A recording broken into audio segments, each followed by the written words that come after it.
Hi, I'm Darlene Hettinger, and I am the Assistant Technology Case Manager at Cobb County Senior Services. My position is a newly created position with the goals of being able to help people age more safely in their homes and educate them on assistive technology and devices that are available for their use to do so.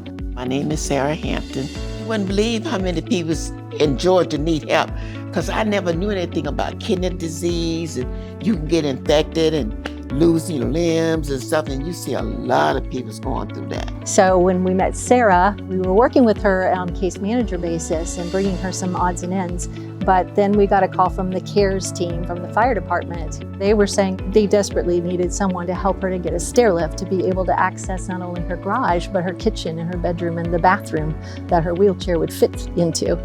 And so we have partnered with Cobb Douglas Public Health for a home safety program where I go in and I take a look around the home and do a complete home safety assessment, make recommendations of things that are going to help to make it safer and hit the priorities with the funding that we have.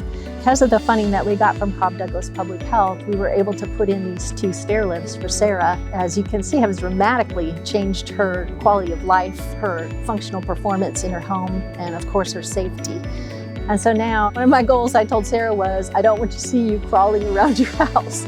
So this was a great blessing to be able to provide this to her for her safety and her well-being in her home. Through the senior service, I went through a lot of advocates to get to where I got. When they came, they was very polite, they laughed, and it seemed like when I called them, they would just want to come on just to talk to me. I'm very thankful that I met Darlene with the senior service. She has been excellent, and also the company has been excellent to me.